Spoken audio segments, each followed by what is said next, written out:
Hello, dear students. Welcome to our online lessons. Today we will start a new lesson of our unit, that was unit 4 classification. We have completed 3 lessons. So, today we will start a new lesson, that is 4.4 precious plants. Okay, so till now we have discussed more about animals. So, today we will start learning about plants. So 4.4 precious plants, page number 50 and 51. So please open your textbook and take page number 50. Today we will cover only page number 50. So the learning objective, learn about plant groups and naming species. Okay, so today we will learn about plant groups. Uses of plants. So this topic I think you have been studying for a long period, right? So you all know what are the uses of plants, why are we using plants, right? So we eat plants and feed them to farm animals. We turn them into useful products like paper, build homes and furniture, and burn them as fuels. Okay, so here different uses of plants, right?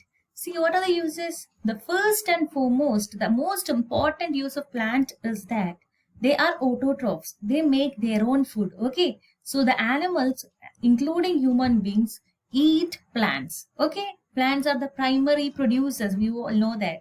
So we eat plants, so that is the most important feature. Then we feed them to farm animals, right? We give grass to the cows and we do feed them, feed plants to farm animals. And not only that, some other uses are there. What are they? We produce paper. We know that paper is produced from plants.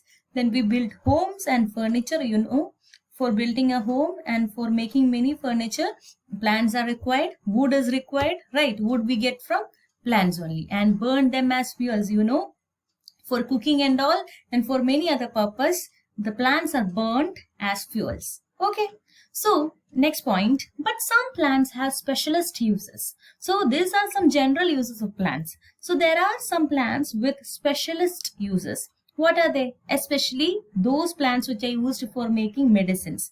50% of our medicines originally came from plants. So you have to understand that almost 50% of total medicine come from plants only. Okay. Natives of the Southeast Asian forest use 6,500 different plants as medicines and few are known elsewhere.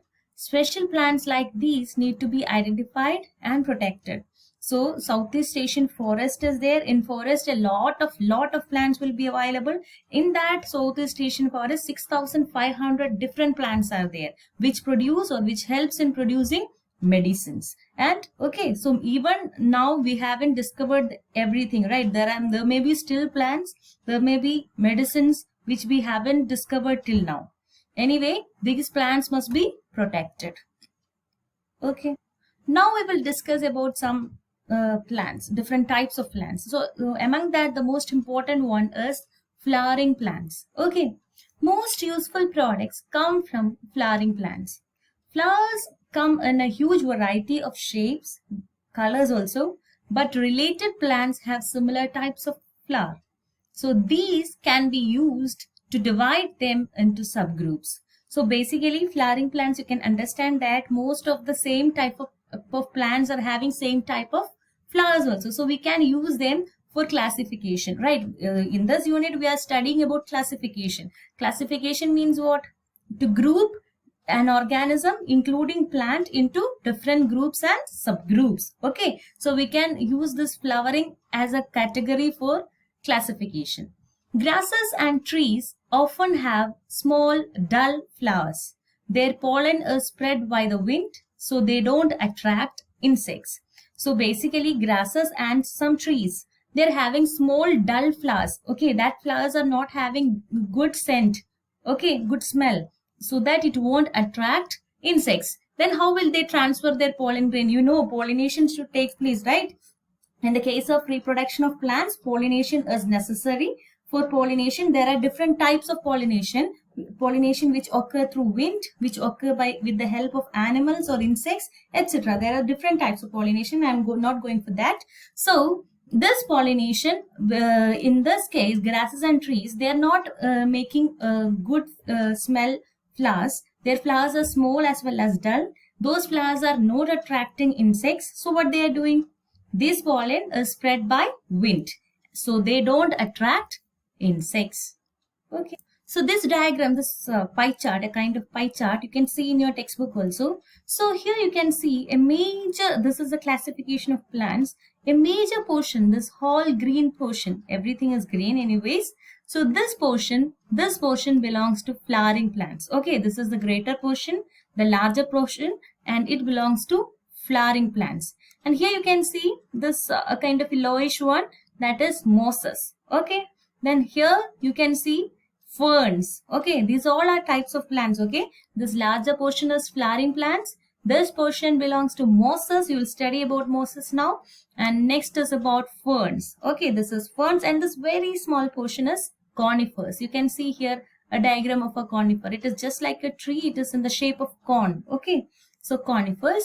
So this large portion is flowering plants. This is mosses. This is ferns, and this is conifers. So this is a type of classification of plants. Study this. Okay, plants without flowers. So here in this previous diagram you have understood that major portion is flowering plants, and there are some three categories. What are the three categories?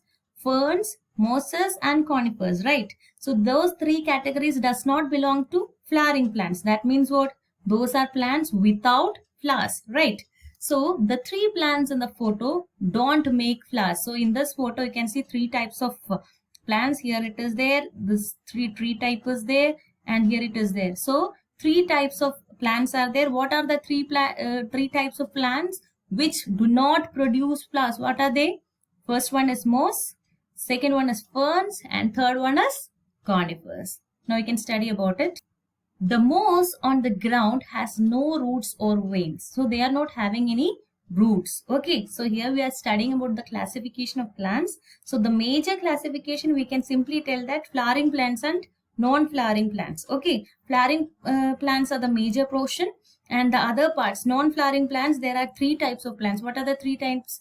Mosses, ferns, and conifers. So moss, it is seen on ground and they are not having roots or veins. And next type is the ferns. Ferns under the trees grow taller. They grow taller. Okay, they are not very short like mosses. They have veins to carry water from their roots to their leaves. So that means what? They are having roots, they are having veins. So what is the difference between moss and ferns? Moss is not having any root and they don't have veins also. But in the case of ferns, they are having veins. Veins for us also, we have veins, right? Blood vessel, one type of blood vessel is veins. So in that it is not exactly the same. Anyway, their veins, what are they using there? Why are they using this veins? The purpose of veins is that it carry water from roots to leaves. We know that water is required. It should travel from roots to leaves because leaves is the site of photosynthesis. Photosynthesis means what? Producing food, right? So they have veins to carry water from roots to their leaves. I hope you understood the difference between mosses and ferns. Mosses and ferns only reproduce when they are wet. So this is one similarity between mosses and ferns. They reproduce when they are wet. Okay. And they make spores instead of seeds. So they do not produce seeds just like other fruiting trees and all. So you know mango and many other trees. Every trees they produce seed, right? So this mosses and ferns are not like that. They do not produce seeds, but instead of that, what do they produce? They produce spores. Okay, and they reproduce when they are wet. So now the third type of non-flowering plant was conifers, right? So the trees which you saw in that diagram was conifers. Conifers and flowering plants both make seeds, but conifers have cones instead of flowers. Okay, so what are the difference between conifers and flowering plants? The similarity is that both of them make seeds. Okay, you have studied that ferns and mosses, they do not produce seeds, instead they produce spores. So but this conifers and flowering plants, they both make seeds, but conifers have cones instead of flowers. So even though they make seeds, they do not produce what? Flowers. Conifers do not produce flowers. So that is why they belong to this non-flowering category, non-flowering plants category. So conifers produce cones instead of flowers. So that is why they got their name conifers. Seeds can be produced in dry conditions and may survive for thousands of years if kept cold and dry. So these seeds, they live for a long period, that means survive for thousands of years. Okay, the seeds of conifers. So I hope you understood the three non-flowering plants, that is ferns, mosses and conifers. So differences between ferns and mosses, differences between conifers and normal flowering plants. Okay, now we will do some question and answers. So read the question from your textbook. List 5 things we use plants for. Very easy, right? Any 5 things, you can write it on your own words. So we use plants as food. So first thing for eating. So next thing is fuels. Third thing is building materials. Then fourth thing is to make products like paper. And fifth one is source of medicine. So any 5 uses of plants. Question number 2. Give one reason why rare tropical plants should be protected. Why they should be protected. See, I think you remember it, right? Rare tropical plants should be protected because they may contain useful medicines, right? Many plants are there which we haven't discovered till now. They may have medicinal properties, right? So rare tropical plants should be protected. Question number 3. Why are grass flowers sometimes hard to spot? Why are they hard to spot? Grass flowers are hard to spot because they are small and dull. Right, we have discussed it.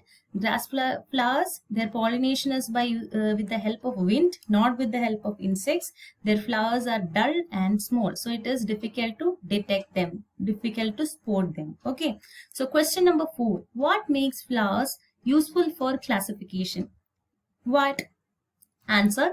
Flowers are useful for classification because there are a lot of different sorts, but related plants have similar flowers. So we know that there are many flowers, there are many plants, and they are making flowers, and related plants usually make same type of flowers. So it is easy. This flowers is useful for classification. Okay. So here is a 5th question. Make a key to decide which group a plant is in. So start with, so this is the key, you have to make a key. Okay, so this you have done in the case of vertebrates also. I hope you remember in vertebrates also. Okay, so first is plant. So first question is, does it have roots and veins? Right? I hope you remember. So first consider ferns and mosses, which was having roots and veins. So if it is yes, what was that? So if it is no, that means no roots and veins means it is moss. If it is yes, it have roots and veins means it is ferns, right? So ferns and conifers, right? So does it make spores or seeds? So here there is another question. So spores or seeds, what was the case? In the case of ferns, they make spores. In the case of conifers, they make seeds. Okay, so you can do another one also. You can distinguish between conifers and flowering plants by asking a question. Does it have cones or flowers? So if it is having cones, it will be conifers. If it is having flowers, it will be flowering plants. I hope you understood it. Okay, so this classification, just try to do it by yourself. So for today, I hope you understood. This lesson is about classification of plants. So here you are studying about basically 2 important classification, that is flowering plants and non-flowering plants. So in the case of non-flowering plants, there are 3 types: ferns, mosses and what? Conifers. And mosses, they do not have roots or veins, but ferns, they have roots and veins. But ferns do not produce seeds, they produce spores. But conifers, they produce seeds. But what is the difference between flowering plants? Conifers do not produce flowers, but instead they produce cones. But flowering plants produce flowers. So this is the basic difference. I hope you understood. Thank you so much. Take care.